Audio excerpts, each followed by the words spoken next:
श्रीमन्नारायण नारायण नारायण श्रीमन्नारायण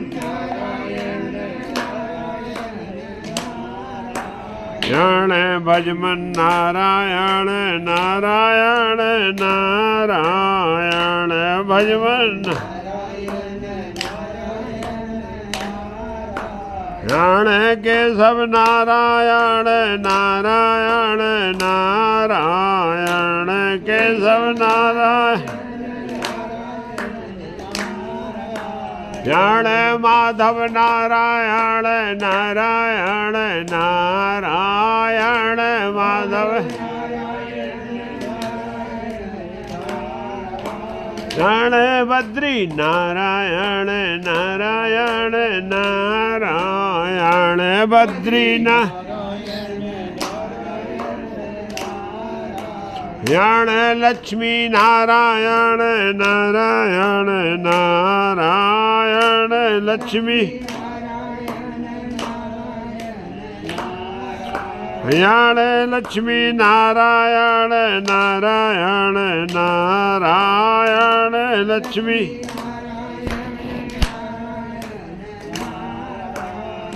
बोलो गणेश भगवान की जय, श्री कृष्ण भगवान की जय, राधा महारानी की जय, सियावर रामचंद्र जी की जय, उमापति महादेव की जय, वृंदावन कृष्ण बलदाव जी की जय, श्री दत्तात्रेय भगवान की जय, पवन सुत हनुमान की जय, बोलो सब संतन की जय। जय सीताराम महादेव।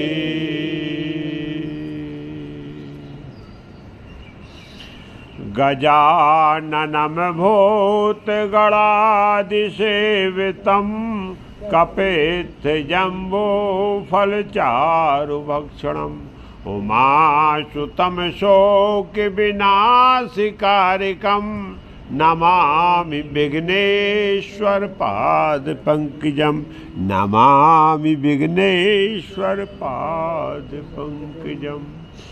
वासुदेव सुतं देवं कंस चारूढमर्दनं देवकी परमानंदं कृष्णं वंदे जगद्गुरुं, कृष्णं वंदे जगद्गुरुं, कृष्णं वंदे जगद्गुरुं।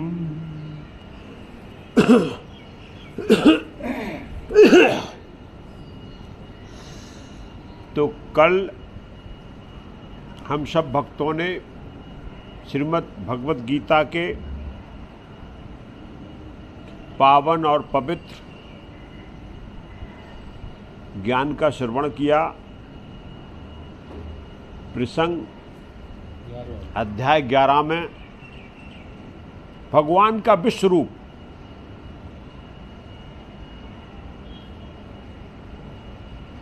जब अर्जुन और भगवान श्री कृष्ण का संवाद हो रहा है, जब श्री कृष्ण जी अपनी व्यापकता बता रहे थे अर्जुन को, तो उन्होंने अपने विश्व रूप का वर्णन किया। विश्व रूप को का श्रवण करके अर्जुन के मन में उत्कंठा जागृत हुई कि क्यों न प्रभु का विश्व रूप देखा जाए। और उन्होंने अर्जुन ने जो है भगवान श्री कृष्ण से निवेदन किया कि प्रभु मैं आपके विश्व रूप का दर्शन करना चाहता हूँ। यहाँ पर भगवान श्री कृष्ण ने अर्जुन को दिव्य चक्षु प्रदान किए और अपना विश्व रूप दिखाया। जब दिव्य चक्षु के द्वारा अर्जुन ने जो विश्व रूप देखा है, तो हर्ष के साथ वो भयभीत भी हो गए। जिस रूप की उन्होंने कभी कल्पना नहीं की थी, जो रूप कभी उनके मन मस्तिष्क में नहीं आया था, उन्होंने चारों तरफ दसों दिशाओं में पूरा संसार कृष्ण के अंदर ही देखा। आखिरकार दसों दिशाएं कृष्णमय हो गई। जिधर देख रहे उधर उनको केवल कृष्ण के अलावा कोई दूसरा दिखाई नहीं दे रहा, अर्थात पूरा संसार ही कृष्ण में दिखाई दे रहा था। भयभीत हो गए, प्रार्थना करने लगे, प्रभु ये तो आपका अलौकिक अद्भुत रूप है, ये तो बड़ा भयंकर है, ये आपकी दिव्य चक्षु भी देखने में इसको समर्थ नहीं हो रहे प्रभु, ये तो हजारों सूर्य के समान जो है तेजवान है, प्रकाशवान है। अब प्रभु कृपा करो। और यहाँ निवेदन किया, प्रार्थना किया, और जो कुछ भी अर्जुन देख रहे हैं वो ही जो है संजय देख रहे हैं, और वो ही संजय जो है धृतराष्ट्र को पूरा वृत्तांत सुना रहे हैं। अर्जुन ने प्रार्थना किया कि प्रभु मैंने ये अलौकिक रूप को आपके को देख लिया, बड़ा भयंकर है और इसको मैं ज़्यादा देर तक नहीं देख सकता हूँ, इसलिए प्रभु अब आप हमको जो है केवल चतुर्भुजी रूप दिखाइए। ये भगवान का चतुर्भुजी जो रूप है, हाँ, विष्णु अवतार का है। ये रूप जो है ये बड़ा ही जो है सुंदर है, पवित्र है, पावन है और करुणा से भरा हुआ, दया से भरा हुआ है। भगवान के चतुर्भुजी रूप को देखने के बाद मन में शांति को प्राप्ति होती, मन हमारा क्या हो जाता है, संतोष से भर जाता है, परम आनंद की अनुभूति होती है। इसीलिए अर्जुन ने जो है भगवान श्री कृष्ण से उस रूप को देखने का प्रार्थना किया। भगवान श्री कृष्ण ने अर्जुन के निवेदन पर बोले, आप मेरे परम भक्त हो और भक्तों की इच्छा पूर्ति करना मेरा परम उद्देश्य है। और उसी समय जो है उन्होंने चतुर्भुजी रूप, भगवान श्री कृष्ण ने जो विष्णु जी का रूप है उसको धारण किया। अर्जुन देख के अभिभूत हो गए, आनंद में डूब गए, शरणागति कर लिया, दंडवत प्रणाम करने लगे। प्रभु बस अब मेरा जो मेरे अंदर व्याग्रता थी, जो भय था, मैं संभाव में आ गया हूँ, केवल मैं शांति को प्राप्त कर रहा हूँ, परम आनंद की अनुभूति कर रहा हूँ आपके इस रूप को देखकर। और भक्तों का भी यही हाल होता है कि यदि भगवान की अनुभूति हो जाए तो हृदय के अंदर, शरीर के अंदर ही परम आनंद की अनुभूति होने लगती। और वो ही जो है कृष्ण ने परम आनंद की अनुभूति, कृष्ण से को देखकर अर्जुन ने परम आनंद की अनुभूति की है। शरणागत हो गए, बोले प्रभु बस।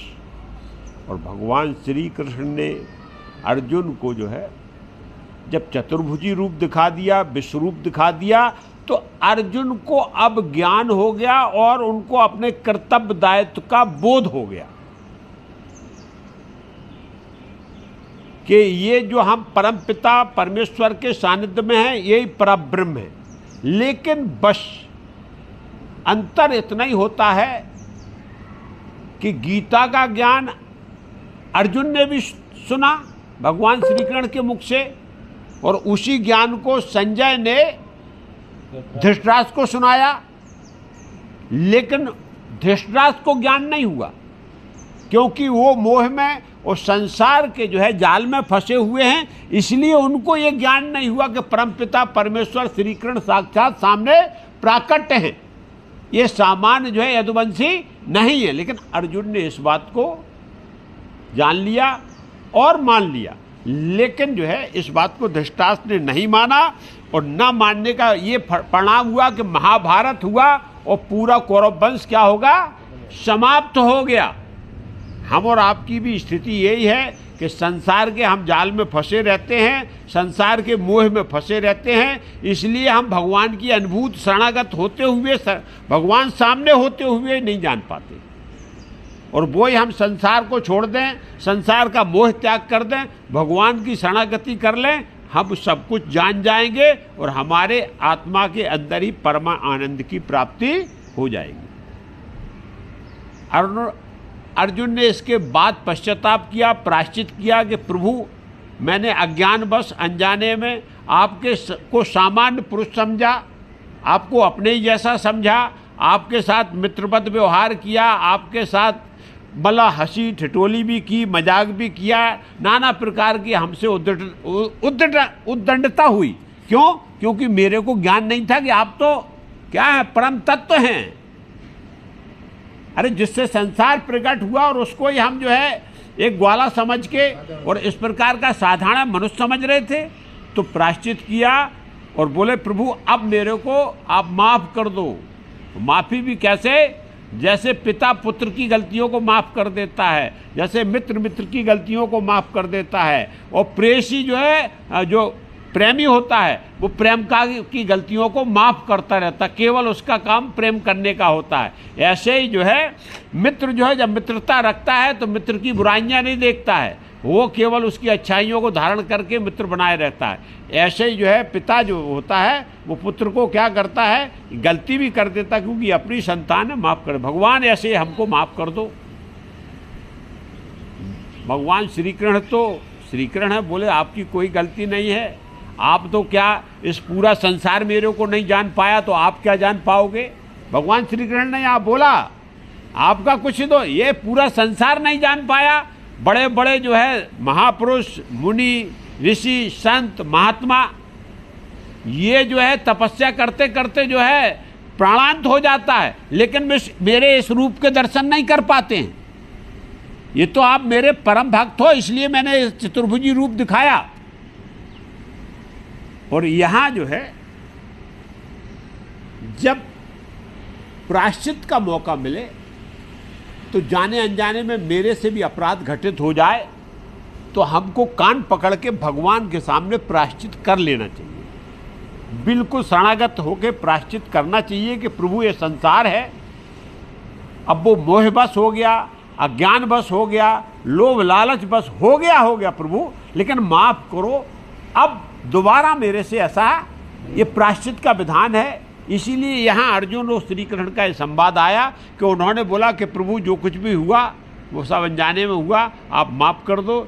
श्री कृष्ण जी बोले नहीं नहीं, ये संसार का पूरा हमारी माया इतनी विकराल है कि इससे अच्छे नहीं निकल पाते। तुम तो अर्जुन, तो कल कथा अपन यहाँ तक हो चुकी थी, क्योंकि भगवान के चतुर्भुजी रूप का हमने विशेषता बता दिया था कि भाई भगवान जो चतुर्भुजी रूप है, उनकी चारों जो भुजाएं हैं वो आपकी चारों दिशाओं का प्रतीक है और चारों जो है पुरुषार्थ का प्रतीक है।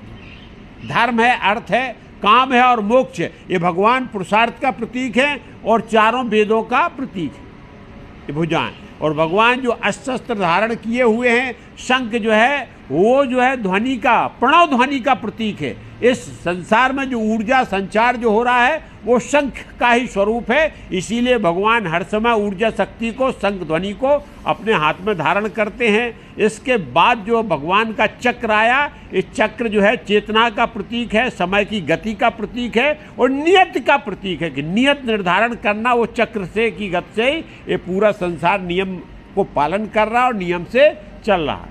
और गदा का जो स्वरूप आया, गदा जो है नियंत्रण का प्रतीक है। भगवान जो है नियंता है पूरे संसार के। भगवान जो है उस गदा रूपी शक्ति से पूरे संसार पे नियंत्रण करके रखे। इसीलिए सृष्टि बिल्कुल समय अनुसार तरीके से इसका पूरे का संचालन हो रहा है। और कमल जो है भगवान के सौंदर्य का प्रतीक है, वनस्पति प्रकृति का प्रतीक है और करुणा और दया का भी प्रतीक है। जैसे कमल कोमल, ऐसे भगवान कोमल है। तो ये चारों जो है अशस्त्र भी हो गए और भगवान के स्वरूप का इस प्रकार से वर्णन यहाँ जो है ये है। इसके बाद भगवान श्री अर्जुन बोले, क्या बोले हैं, क्योंकि आप चतुर्भुजी रूप देख लिया, ज्ञान हो गया, अब सखा भाव और ये खत्म हो गया। बोला हे जनार्दन, आपके इस अत्यंत सुंदर मनुष्य रूप को देखकर अब मैं स्थिर चित्त हो गया हूँ और अपनी स्वाभाविक स्थिति को प्राप्त हो गया हूँ। हे भगवान, अब मैंने आपका जो चतुर्भुजी रूप देखा और बाद में आप वो कृष्ण बन गए, सामान्य तौर पे लीला के स्वरूप में आ गए। अब मेरी सब शंकाएं जब समाप्त हो जाती हैं तो अंदर जो उथल पुथल रहती है ये सब शांत हो जाती, क्योंकि शंकाएं दूर हो गई। अब मैं जान गया अच्छी तरह कि आप ही परब्रह्म हैं, आप ही इस संसार के परम एक तत्व हैं। अब मैं जो है आपको अच्छी तरह जान गया हूं, इसलिए मैं अब क्या हो गया हूं, एक स्थिति में हो गया हूं। अब मेरे अंदर कोई हलचल नहीं है। ये ज्ञान प्रकट हो जाने के बाद सबकी स्थिति ऐसी हो जाती है कि अंतरात्मा में यदि भगवान का प्राकट हो जाए तो हमारी व्यग्रता खत्म हो जाती है, हमारा क्रोध खत्म हो जाता, काम क्रोध खत्म हो जाता, लोभ है, लालच है, ये विकार सब खत्म हो जाते हैं। केवल शांति, केवल शांति। आदमी एकांत रह के केवल भगवान का चिंतन करना, उसके अंदर उग्रता नहीं रहती, मान अपमान का कोई, क्योंकि एक बार अनुभूत हो जाए। तो यहाँ अर्जुन वही बोला कि प्रभु अब मैं बिल्कुल एकदम जो है परम आनंद की अनुभूति कर रहा हूँ। और ये भगवान के दर्शन का यही प्रताप होता है कि परम आनंद की, भगवान के दर्शन होने के बाद परम आनंद की अनुभूति होती है। हम इस मूर्ति में भी भगवान को देख के, भगवान को मान के यदि इसके दर्शन करें तो हमको भी परम आनंद की अनुभूति होना चाहिए, क्योंकि भगवान कण कण में व्याप्त है तो इस मूर्ति में भी व्याप्त है। और भगवान ने यही अपना स्वरूप बताया कि हम कण कण में व्याप्त हैं। इसके लिए आप जो है केवल देखने की शक्ति आपके पास होना चाहिए। अब भगवान बोले, भगवान ने कहा मेरा जो चतुर्भुज रूप तुमने देखा है उसे देख पाना अत्यंत दुर्लभ है। देवता भी इस शाश्वत रूप के दर्शन की आकांक्षा करते रहते हैं। बोले अर्जुन आप परम हमारे भक्त हैं, आपका जो है प्रेम और समर्पण देखकर मैंने चतुर्भुज रूप आपको दिखाया है। इसके लिए ये देवताओं के लिए भी दुर्लभ है, तरसते रहते हैं, लेकिन मैं ये स्वरूप उनको कभी नहीं दिखाता हूँ। तो इस प्रकार की जो है ये दर्शन की आकांक्षा देवता से लेके सब करते रहते, लेकिन ये किसी को देखने को नहीं मिलता है। लेकिन भक्तों को भगवान ये दर्शन करा देते, क्योंकि भगवान भक्तों के वश में है। मेरे इस चतुर्भुज रूप को जिसको तेरे द्वारा देखा गया, इस रूप को ना वेदों के अध्ययन से, न तपस्या से, न दान से और न यज्ञ से ही देखा जा सकता, देखा जाना संभव है। भगवान यहाँ बोल रहे हैं कि देखो अर्जुन, ये रूप जो मेरा दर्शन है ये कर्मकांड से प्राप्त नहीं होता है। बोल रहे वेदों का आपने अध्ययन कर लिया, वेदों का ज्ञान हो गया, आप वेद पाठी हो गए, ये कर्मकांड है। तो उसका कर्मकांड अच्छा कर रहे तो अच्छा फल आपको मिल जाएगा। बोले तपस्या की, तपस्या का फल आपने जो तपस्या की उसके लिए तपस्या का फल मिल जाएगा, दान किया दान का फल मिल जाएगा, और यज्ञ अच्छे कर्म कर रहे तो अच्छे कर्म का आपको फल मिलने वाला है। लेकिन ये चतुर्भुजी रूप देखने को सामने भगवान प्रकट नहीं होंगे। रामचरितमानस में जब जो है देवताओं ने प्रार्थना किया कि हे प्रभु गौ माता ने रूप धारण किया, धरती माता ने गौ का, सब देवताओं के पास गई, सब देवता इकट्ठे हुए, ब्रह्मा जी के पास गए, ब्रह्मा जी के पास भी बोले कोई उपाय नहीं, क्योंकि वो रावण के भय के मारे डरे हुए थे और भयभीत थे। इसके लिए उस भय के कारण वो भगवान की तलाश कर रहे थे कि इस भय से मेरा छुटकारा कैसे होगा। तो उन्होंने जो है भगवान शंकर से प्रार्थना की। शंकर जी भी बोले भाई देखो एक बात है, केवल मदद कर सकते हैं तो भगवान को अवतार लेना पड़ेगा ये भूधरा पे, और भगवान ऐसे सामान्य तौर पे अवतार नहीं लेते, तो उनकी प्रार्थना आराधना करना पड़ेगी। बोले कहाँ करें? बोले कण कण में व्याप्त, यहीं खड़े हो जाओ और प्रार्थना करना प्रारंभ कर दो। तो मैं शंकर जी के, ब्रह्मा जी के, सभी देवताओं ने भगवान की प्रार्थना की, लेकिन वहां भी भगवान साक्षात चतुर्भुजी रूप में प्रकट नहीं हुए, आकाशवाणी हुई। क्यों? क्योंकि उन्होंने भगवान को अंतरात्मा से नहीं, भय के कारण पुकारा था, और उनका स्वार्थ था कि मेरा भय दूर हो जाए और इनका अंत हो जाए। तो भगवान क्योंकि इन्होंने भगवान के दर्शन की आकांक्षा नहीं की है, वो तो भयभीत हैं। किससे? नहीं तो कभी नहीं पुकारते। अरे तो धरती माता से लेके सब देव जो है भगवान को पुकार रहे हैं, लेकिन किसके कारण? रावण के भय के कारण। जो अधर्म, जो धर्म का जो विनाश हो रहा है, तो भगवान बोल दिए ठीक है, लेकिन किसी ने भी ये आकांक्षा कि भगवान सामने पर नहीं हुए, आकाशवाणी हुई। और आकाशवाणी हुई कि बोले आप निश्चिंत हो जाओ, मैं प्रकट होऊंगा और धर्म की स्थापना करूंगा, अधर्म का नाश करूंगा, देवताओं को जो है हम रक्षा करेंगे और अपने भक्तों को आनंद प्रदान करेंगे, भक्तों को आनंद प्रदान करूंगा, मैं प्रकट होऊंगा। लेकिन भगवान जो है चतुर्भुज रूप में प्रकट है।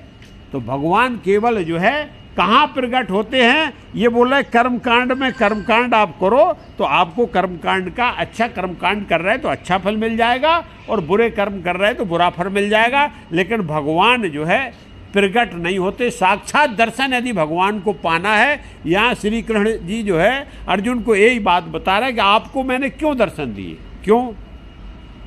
हे परम तत्व अर्जुन, केवल अनन्य भक्ति के द्वारा ही मेरा साक्षात दर्शन किया जा सकता है, वास्तविक स्वरूप को जाना जा सकता है और इस विधि से मुझ में प्रवेश भी पाया जा सकता है। बोले केवल एक ही साधन है मेरा दर्शन प्राप्त करने का, बोले एक ही साधन है, वो अनन्य भक्ति है। अनन्य का भक्ति का मतलब है भगवान के अलावा कोई दूसरा नहीं, एक, उसके अलावा कोई दूसरा नहीं। भक्ति का मतलब होता समर्पण और प्रेम, संसार में नहीं, केवल भगवान में प्रेम, सतत भगवान का चिंतन। तो बोले अनन्य भक्ति ही हमारी जो है, हाँ नहीं दूसरा अन्य नहीं, कोई नहीं। तो बोले उसको ही मैं दर्शन देता हूं, फल दे दूंगा। आप पूरा आराधन कर रहे, आप जो मांग रहे हो, अच्छी भक्ति कर रहे हो, ठीक है, हम उसका फल प्रदान कर देंगे। लेकिन दर्शन केवल हमारे परम भक्त को होते हैं। परोक्ष रूप में कह रहा है कि तुम हमारे परम भक्त हो, इसलिए मैंने आपको ये विश्व रूप भी दिखाया, ये चतुर्भुजी रूप भी दिखाया। और भगवान के दर्शन के लिए केवल भक्ति एक साधन है जिससे भगवान प्रकट होते हैं। अनन्या चिंतयन्तो माम ये जना पर्युपासते तेषां नित्याभियुक्तानां योगक्षेमं बहम बहम। हाँ, तो वो अन्य भाव से मेरे व्यक्ति के, हाँ, उसके सब पूरा बहम में सब मैं देखता हूं। अब गोस्वामी तुलसीदास जी ने बड़ा सुंदर इस पे बोला है भक्त के लिए।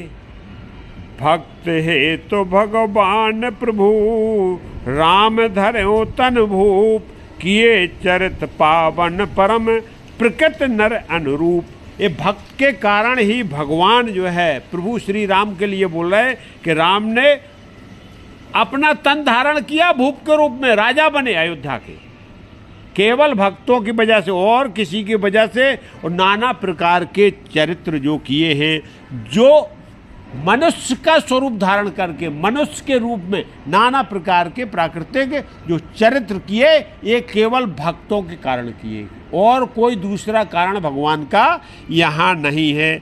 जथा अनेक भेष धर नृत्य करें नट को, सोई सोई भाव दिखावें आपन होए न सोए। ठीक भगवान भी ऐसी लीला करते हैं, जैसे नट आ जाता है तो नट जो लीला करता वैसा ही रूप धारण कर लेता है, लेकिन वास्तव में वो वैसा होता तो नहीं। अब वो जिसका रूप धारण करके उसका नाच डांस जो भी कर रहा है, तो नट का रूप भगवान जब लीला करते हैं तो बिल्कुल नटराज बन के ही करते हैं। उनका कोई दूसरा स्वरूप एक है, वो परम तत्व है, परब्रह्म है। लेकिन लीला के समय ये प्रकट होके भगवान इस प्रकार की लीला भक्तों के कारण करते। तो भगवान क्या भक्तों के वशीभूत हैं, और भक्तों पे कृपा करने के लिए, भक्तों को परम आनंद प्रदान करने के लिए इस भूधरा पे लीला करते। तो भगवान श्री कृष्ण भी भक्तों को ही आनंद प्रदान करने के लिए, वो बोले श्री कृष्ण जी बोलते हैं अर्जुन, तुम्हें आनंद प्रदान करने के लिए मैंने इस स्वरूप को प्रकट किया है, तुम्हारे अलावा कोई इसको देखने लायक है? केवल भक्त देख सकता है जो हमारा परम भक्त है, जिसने केवल क्या अनन्य भक्ति के द्वारा हमको देखा जा सकता। अब वही बता रहे स्वरूप भक्ति का। हे पांडुपुत्र, जो मनुष्य केवल मेरी शरण होकर मेरे ही लिए संपूर्ण कर्तव्य कर्मों को करता है। बोले देखो भक्ति का स्वरूप बता दिया, पहले तो मेरी शरणागति, मतलब मेरे आश्रय, सब कुछ मेरे पे छोड़ देना, मतलब इसमें कर्ता भाव छोड़ना है, कर्ता भाव छोड़ना, अहम और अहंकार छोड़ना है। जब अहम अहंकार छोड़ दिया, कर्ता भाव छोड़ दिया, शरणागति प्राप्त कर लिया, और फिर क्या करना है, और जो संपूर्ण कर्म है जो कर्तव्य है वो भी भगवान के लिए करना है। और भगवान के लिए जब हम भगवान को समर्पित होकर कर्म करते हैं तो फिर उस कर्म का क्या है, आपके पास के ऊपर गुण दोष नहीं लगता। जो कुछ भी है आपने समर्पित कर दिया है, मेरी भक्ति में स्थित रहता है, सभी कामनाओं से मुक्त रहता है और समस्त प्राणियों से मैत्री भाव रखता है, वह मनुष्य निश्चित रूप से मुझे ही प्राप्त होता है। ऐसा मनुष्य जो क्या है, जो संसार में और कोई कामना नहीं, जब भगवान सामने जो कामना के ही कामना है, जिनसे ही सब कामनाएं प्रकट हुई, वो मेरे सामने, तो फिर कहाँ की कामना? अरे कामनाएं जिससे प्रकट हुई वो मेरी, उनकी शरणागति कर ली है, तो बोले कामना विहीन हो जाए जो आदमी कामनाओं से मुक्त हो चुका है और समस्त प्राणियों में फिर क्या मैत्री भाव रखता। मैत्री भाव तभी होता है जब वो सब प्राणियों में भगवान को देखता है, हमारे स्वरूप को देखता है, तो मैत्री भाव रखता है। वो ऐसा मनुष्य निश्चित रूप से मेरे को ही प्राप्त होता है, आखिरकार मेरे में विलीन हो जाता है, उसको पक्का मोक्ष प्राप्त होना है। ये जो है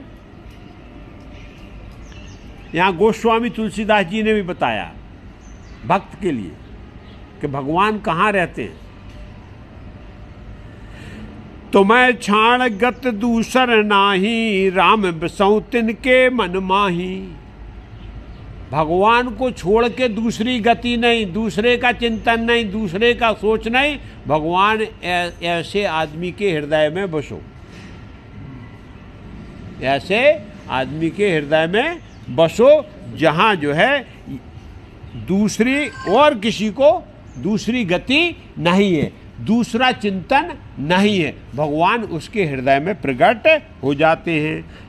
और व्यवहार, हाँ हनुमान, हाँ तो है, बात है, क्योंकि हनुमान जी के अंदर भगवान के अलावा कोई दूसरी, हाँ यहाँ ये जो है वो अच्छा, जननी समझान है पर नारी, धन परायो बिस्ते बिस भारी। दूसरी स्थिति बताई, दूसरी जितने भी नारियां हैं, जननी हैं, उनको माता के समान व्यवहार करे, पर नारी को मातृवत देखना है।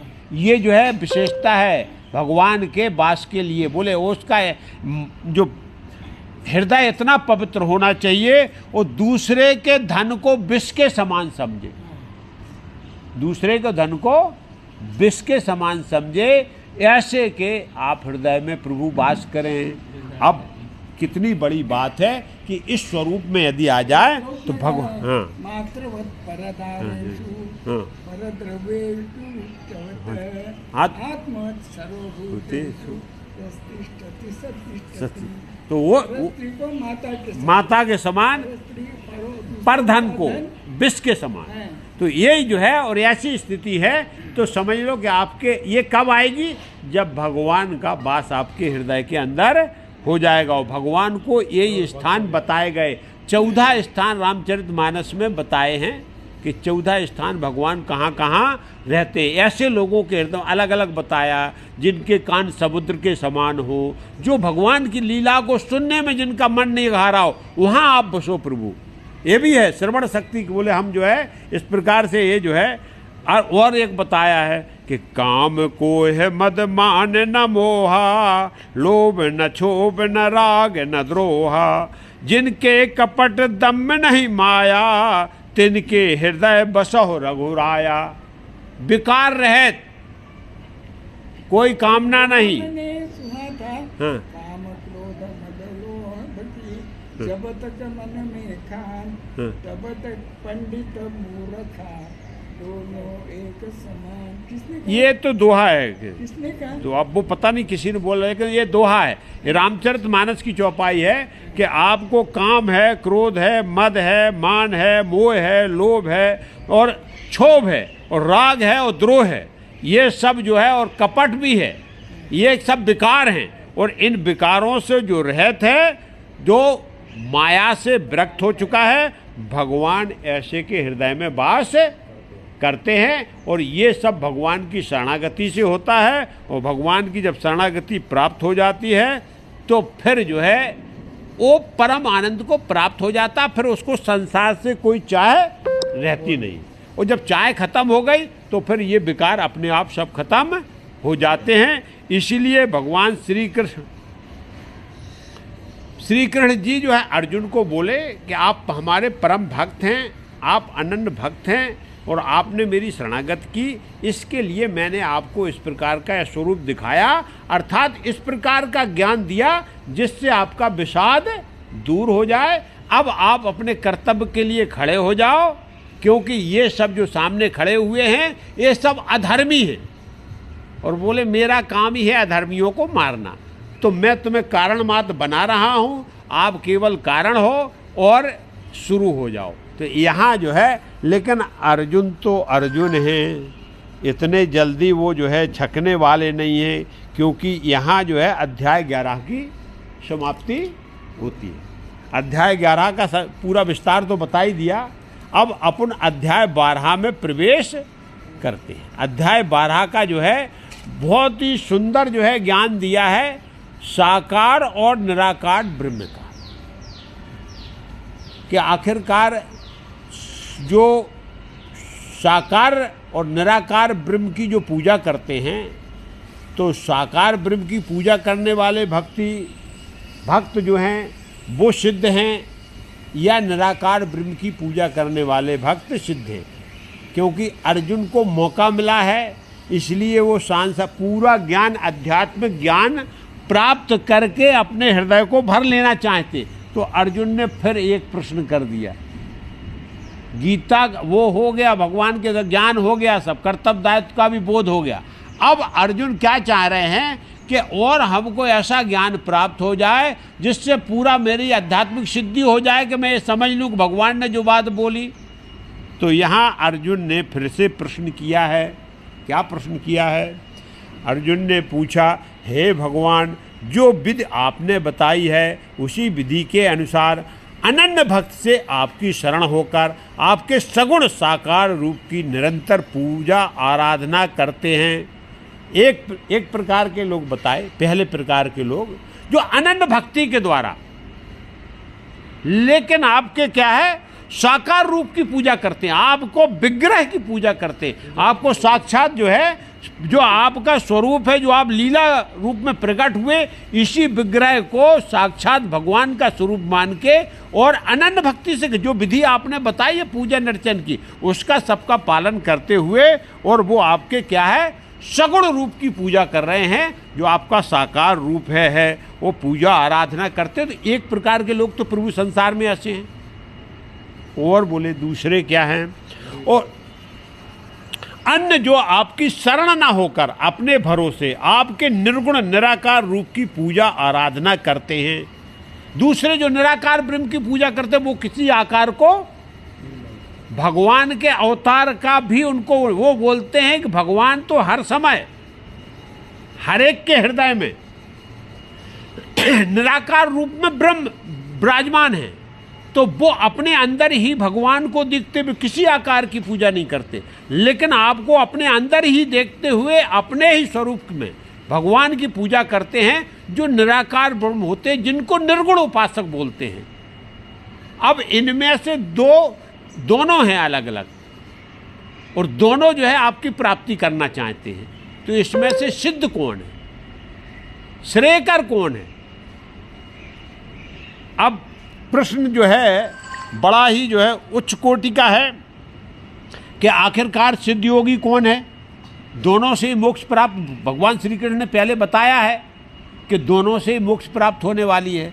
लेकिन यहाँ अर्जुन बोल रहे, बोले भाई अब हम तो साकार ब्रह्म को मान रहे हैं, क्योंकि आप हमारे सामने प्रकट हो गए, विश्व रूप देख लिया, चतुर्भुज रूप देख लिया, और आप हमारे साथ लीला कर रहे हैं। अब तो हमें ज्ञान हो गया, आप लीलाधारी हैं। लेकिन अब ये छवि जो है जाने वाली नहीं है, क्योंकि हमने भगवान को देख लिया ना, सामने आप खड़े हो मेरे, और आपने एक निराकार ब्रह्म की बात किया कि बोले सबके अंदर विराजमान है। तो इसी को जो है, इसी प्रश्न का निराकरण करने के लिए भगवान श्री कृष्ण ने बहुत ही सुंदर अर्जुन को जवाब दिया है। क्या बोले श्री कृष्ण?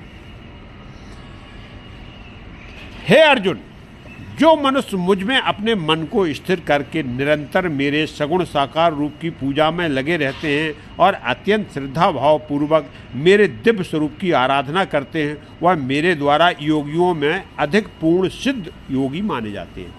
ये बोले जो साकार स्वरूप की पूजा करते हैं, जो मूर्त पूजा करते हैं, लेकिन उनका एक ही चित्त है कि एकाग्रता के साथ और उसी मूर्ति को अपने हृदय में बिठाल के, मतलब और कोई दूसरे का चिंतन नहीं, और वो जो है शरणागत और प्रेम के साथ यदि मेरे विग्रह का पूजन अर्चन आराधन कीर्तन, वो सबसे बड़े सिद्ध योगी है, उनसे बड़ा कोई सिद्ध योगी नहीं।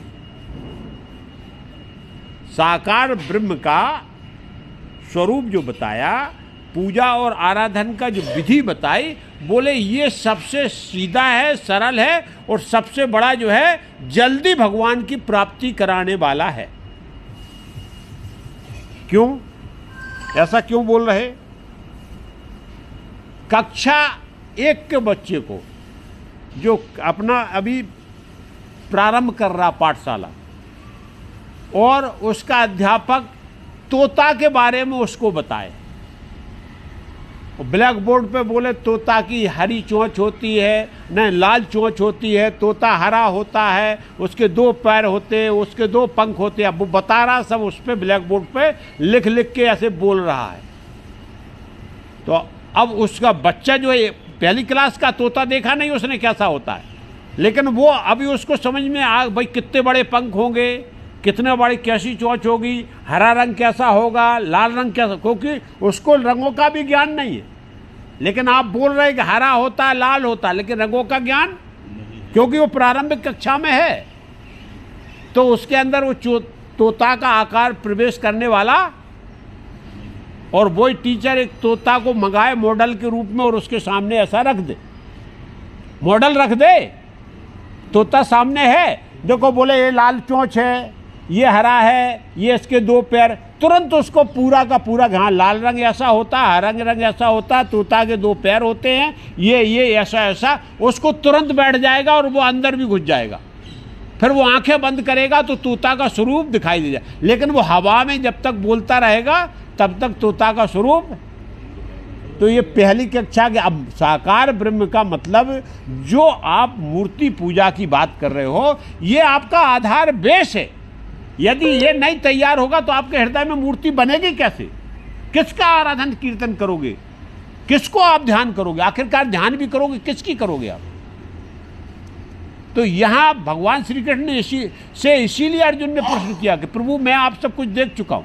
तो यहाँ भगवान श्री कृष्ण ये बोल रहे हैं इस बात के लिए कि यही सबसे बड़ा ज्ञान है, साकार ब्रह्म से ही निराकार ब्रह्म में प्रवेश कर सकते हो। जब तक आप साकार के दर्शन नहीं करे हैं तब तक आप निराकार में जा ही नहीं सकते, क्योंकि आपको ज्ञान होने वाला नहीं है। तो यहाँ इस बात को ध्यान रखना। बहुत से मूर्ख अरे बोले यार मूर्ति में क्या रखा है, निराकार ब्रह्म वाले क्या बोलते, कण कण में भगवान व्याप्त है। निराकार ब्रह्म वाले बोलते कण कण में भगवान व्याप्त हैं, और आपके हृदय में भी अंदर भगवान व्याप्त है।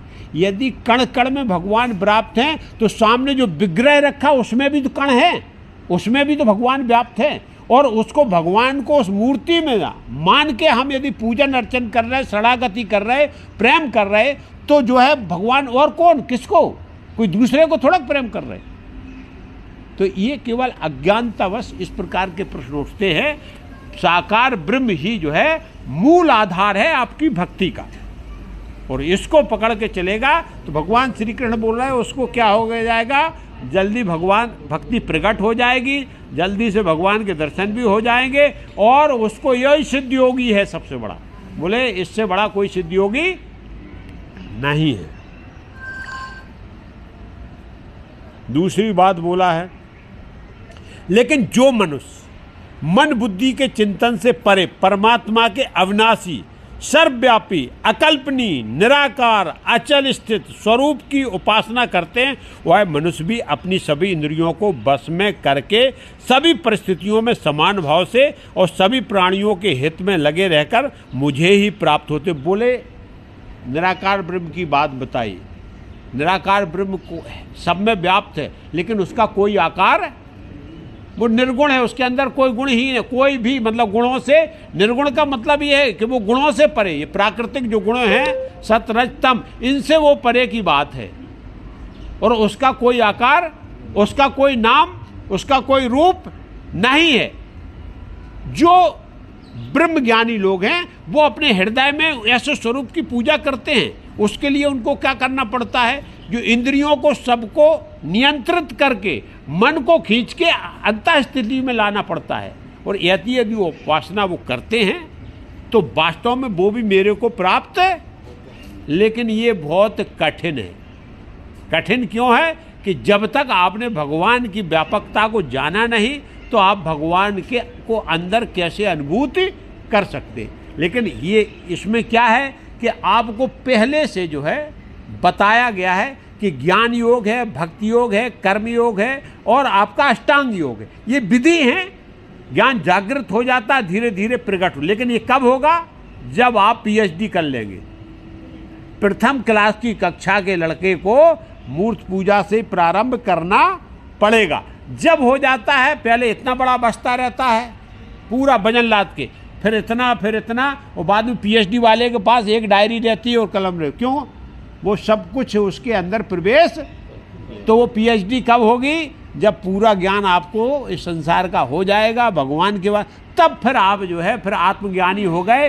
फिर आप जो है अद्वैत भक्ति की ओर जा सकते। फिर अद्वैत को जिसका कोई स्वरूप, फिर उसका चिंतन आप कर सकते। तब तक आपको द्वैत भक्ति में ही लगा रहना है और भगवान के साकार ब्रह्म की उपासना ही करना। और सीधी बात बताई है कि जो गृहस्थ आश्रम का जीवन जी रहे हैं उनको साकार ब्रह्म की ही उपासना करना है। मूर्त पूजा करके ही उनको जो है मोक्ष को प्राप्त करना है। क्योंकि बहुत कठिन परिस्थितियां हैं। इसको जो है जब तक आप इंद्रिय निग्रह नहीं करोगे, जब तक मन को नियंत्रित नहीं करोगे, तब तक आप निराकार मन में अंदर कैसे झांकोगे। यहाँ तो सरल है, आँखों से शरीर से कम शरणागति तो कर रहे, लेकिन वहाँ कहाँ शरणागति की वही नहीं है। तो इसीलिए यहाँ बोल रहे भगवान कि देखो भाई, ये है कि मोक्ष उनको भी मिलती है, लेकिन भगवान का जो स्वरूप लगे हैं, भगवान कैसे हैं वो आपको बता दिया है कि अविनाशी हैं, जिनका कभी नाश नहीं होता, सर्वव्यापी हैं, कल्पना के बाहर की बात है, उनका कोई आकार नहीं है, अचल स्थित हैं। स्वरूप की उपासना ऐसे लोग करते हैं। ये भगवान का निराकार ब्रह्म का स्वरूप है। साकार ब्रह्म आपको जो जिस आराध्य को आप जो है जैसे देखना चाहो, साकार ब्रह्म के रूप में आपके पास तमाम जितने भगवान के अवतार हुए हैं, ये सब साकार ब्रह्म के स्वरूप में भगवान भक्तों को आनंद प्रदान करने के लिए और भक्ति प्रगाढ़ करने के लिए अवतार लिए हैं और लीला किए। आप जिस आराध्य को पकड़ लो, आप परमपिता परमेश्वर की ही उपासना कर रहे, कोई अलग नहीं है, कोई अलग शक्ति नहीं है। इस प्रकार से ध्यान देना है।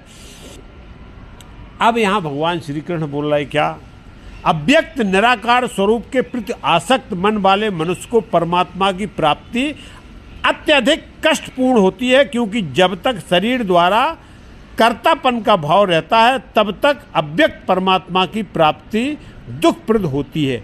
अब बोले देखो एक बात, ये बहुत कठिन रास्ता है निराकार ब्रह्म की उपासना करना। जब आप भगवान को निराकार ब्रह्म के रूप में देखना चाहते हो तो पहले तो आपको अपने आप में भगवान को देखना है, तो आपको शरीर भाव छोड़ना पड़ेगा। भाई शरीर नहीं है, उसके अंदर भी भगवान बैठा हुआ, तो पहले कर्तापन आपका नष्ट होना चाहिए। शरीर का भान खत्म हो जाए तब कहीं आप अद्वैत में घुस सकते हो, और ये व्यवहार जो है संभव नहीं है। जब सिद्ध लोग हो जाते हैं, जब सिद्ध स्थिति पहुंच जाते हैं, तब कहीं वो जाके निराकार ब्रह्म की अनुभूति कर पाते हैं। तो बोले ये बहुत कठिन है, बहुत कष्टप्रद है, इसमें नाना प्रकार से आपको परिश्रम करना पड़ेगा। अब इंद्रिय निग्रह करना कोई सामान्य बात है क्या। संसार में जो इंद्रियां लगी हैं उनको आपको अपने अंदर प्रविष्ट करके और अंदर ही उनको संतुष्ट प्रदान कर, तब भगवान के दर्शन होते हैं। तो बोले भाई ये जो है बहुत ही परेशानी वाला है, बहुत ही कठिन है। सीधा बोला है कि जो है दुधारी तलवार पे चलना है। जो निराकार ब्रह्म की बात करते हैं, जो अद्वैत भक्ति की बात करते हैं, वो सीधा सीधा है कि दुधारी तलवार पे चलना है, वो संभव नहीं है। परंतु हे अर्जुन, जो मनुष्य अपने सभी कर्मों को मुझे अर्पित करके मेरी शरण होकर अनन्य भाव से भक्ति योग में स्थित होकर निरंतर मेरा चिंतन करते हुए मेरी आराधना करते हैं, मुझ में स्थिर मन वाले उन मनुष्यों का मैं जन्म मृत्यु रूपी संसार सागर से अति शीघ्र ही उद्धार करने वाला होता हूँ। बोले बस एक ही है जो मेरे स्वरूप को केवल हृदय में धारण करके और बस मेरी शरणागति प्राप्त कर लेता है, और उसका एक ही अनन्य भाव होता है, दूसरा भाव नहीं, समर्पण भाव, भगवान के से प्रेम और अपना पूरा कर्तापन, अपना जो है वो सब भगवान को समर्पित कर दो। जो बार बार इस बात को बोला गया है, कर्म किसका कर रहे? भगवान का कर रहे। कर्म किसने दिया? भगवान ने दिया। किसके लिए कर रहे? भगवान की। तीन बातें इसमें आती हैं।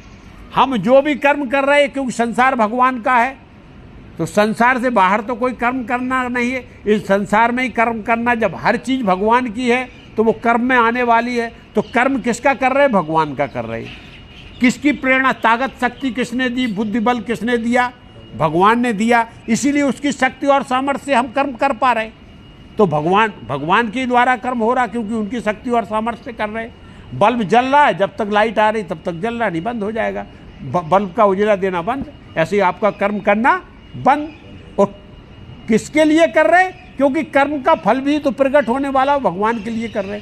जब ये भाव प्रकट हो गया तो जीवन में आनंद ही आनंद है। और बोले बस इतना भाव प्रकट कर ले तो उसको मोक्ष अपने आप प्राप्त हो गई। क्योंकि फिर संसार के बंधन में उसको, क्योंकि वो संसार जो पूरा वो अपना मानता ही नहीं, वो भगवान का संसार है, भगवान के लिए हो रहा। और ये मोह जो है, हाँ हम क्या सोचते, ये मेरा, वो तेरा, ये अरे लोग बाग इतने आसक्त हो जाते। अभी आप बोलोगे हम अपनी चीज़ किसी को छूने नहीं देते।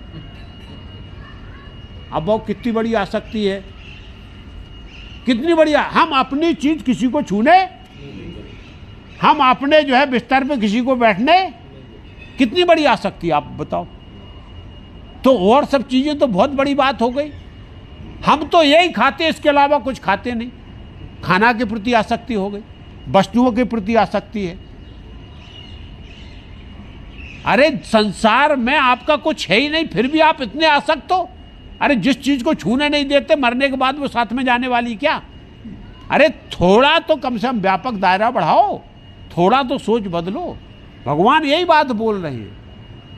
अरे भाई छोड़ो, ये सब संसार भगवान का है, आप निमित्त रहें। जिस हिसाब से आपको चेतना मिल रही है, आप अपना अच्छी तरीके से कर्म करो, कर्म पे ध्यान दो।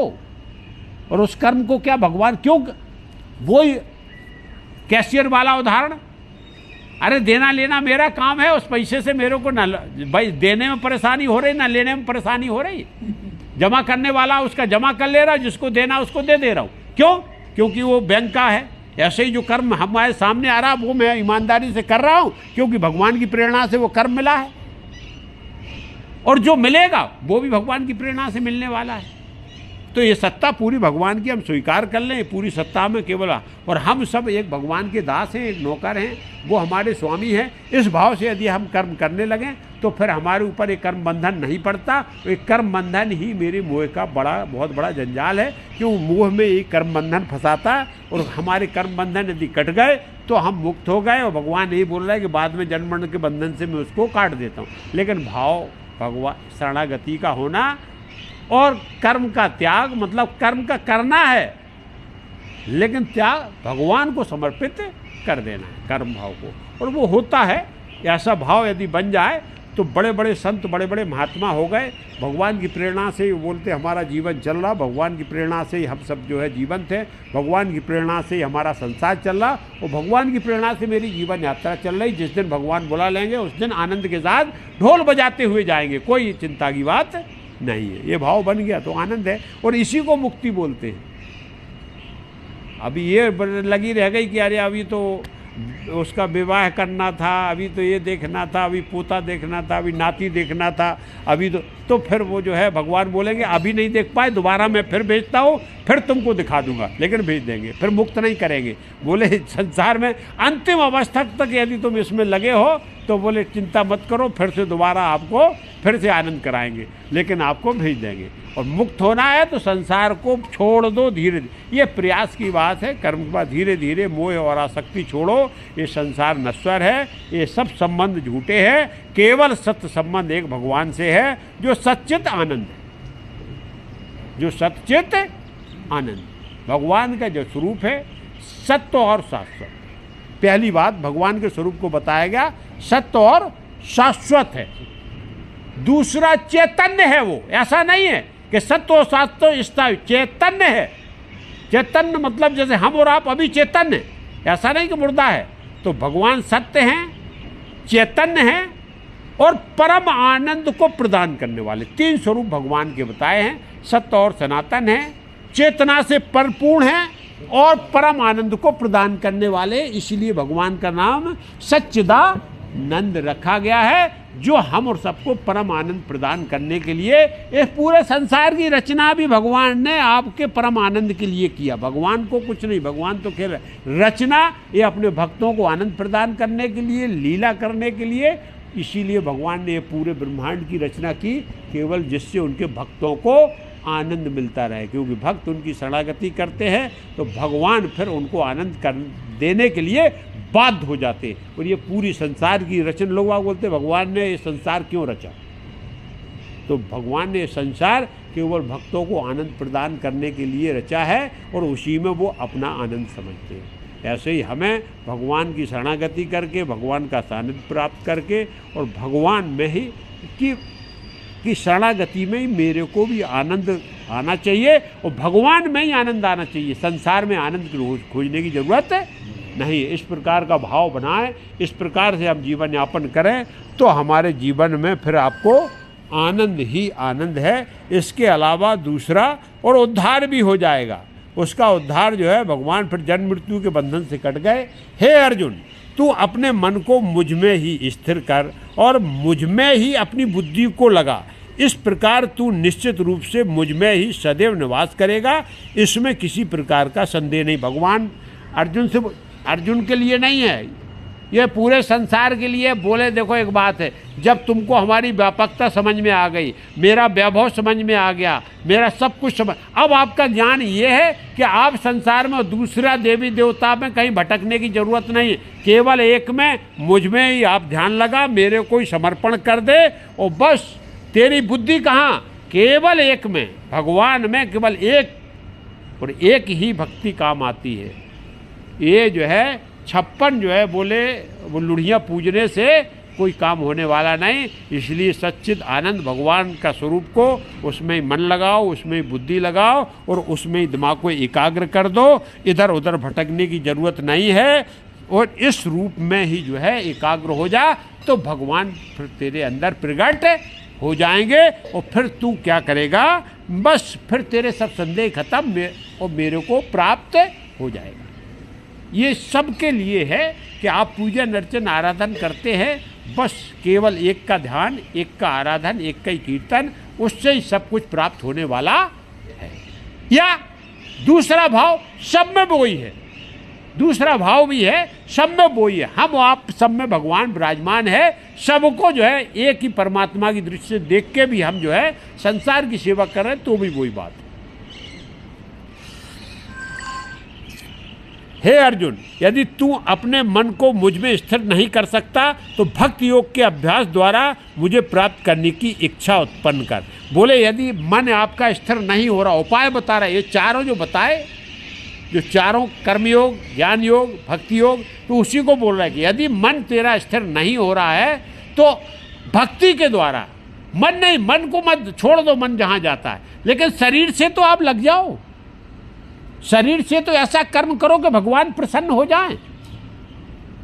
मन नहीं लग रहा, लेकिन शरीर से तो कम से कम लगाओ कि हम ऐसा काम करें जिससे भगवान प्रसन्न, कर्म ऐसा हो जिससे भगवान प्रसन्न हो जाए, और भगवान प्रसन्न हो जाएंगे। यही भक्ति योग है, ये भक्ति का यही स्वरूप है कि आप शुभ कर्म ऐसे करो जिससे भगवान को आनंद की प्राप्ति, क्योंकि आप दुष्कर्म करोगे, दुराचार करोगे, भगवान की तरफ से आपको जो आशीर्वाद मिलने वाला नहीं, दंड मिलेगा, क्योंकि वो जो है सर्वेश्वर हैं, सबके ऊपर बैठे हुए हैं। तो इसलिए आनंद कब मिलेगा?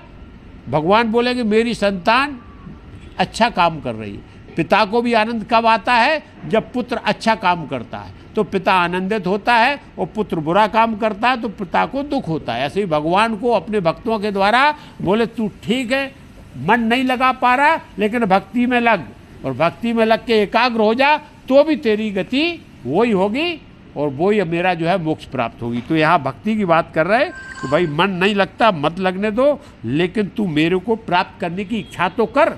इच्छा करने का मतलब शरीर से तो लग जा कम से कम। यदि तू भक्ति योग का अभ्यास भी नहीं कर सकता तो केवल मेरे लिए कर्म करने का प्रयत्न कर। इस प्रकार तू मेरे लिए कर्मों को करता हुआ मेरी प्राप्ति रूपी परम सिद्धि को ही प्राप्त हो जाएगा। यहाँ कर्म का बताया, ज्ञान का था कि आप मन से केंद्रित हो जाओ, जब ज्ञान प्रकट हो जाएगा, नहीं ज्ञान लग रहा तो आप भक्ति से जो है लग जाओ, भक्ति नहीं हो रही तो बोले कर्म तो कर, मेरे लिए कर्म कर जिससे मैं प्रसन्न हो जाऊं, और मेरे लिए तू कर्म करेगा और वही कर्म तेरा क्या हो जाएगा कि मोक्ष का कारण बन जाएगा। क्योंकि जो समर्पण भाव से जो तुम कर्म कर रहा है, और यही होता है वही पिता और पुत्र का जो होता है। जब पुत्र अच्छा काम करके आता है, जब उसकी जय जयकार होती है तो पिता भी उसकी पीठ को ठोकता, बोले बेटा बहुत अच्छा काम किया। ऐसे ही भगवान का अच्छा काम करके आओगे तो बोले चिंता मत करो, मैं अपनी शरण देने वाला हूँ, वो तुमको स्वीकार कर लेंगे। इसलिए जीवन में शुभ कर्म करने की भगवान बार बार प्रेरणा देते हैं कि आप शुभ कर्म करो, आप भगवान के परम भक्त हो। और यहाँ गीता में सबसे ज़्यादा कर्म को प्रधानता दी गई है कि आप अपने कर्तव्य दायित्व को भली भांति ईमानदारी से निर्वहन करो।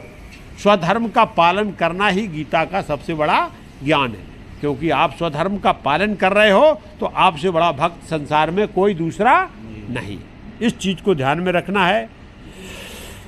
कथा को आज यहीं विराम किया जाए, कल अपन आगे और भगवान श्री कृष्ण जो है 75 से ऊपर की उम्र है, हाँ, तो इसको करने की बोलो, तो सब बंद हो जाते हैं। अब अपन ज्ञान लेते हैं तो पहले बोलो श्री कृष्ण भगवान की जय, राधा महारानी की जय, बोलो सब संतन की जय जय सीताराम। ये सबसे मूल्यवान और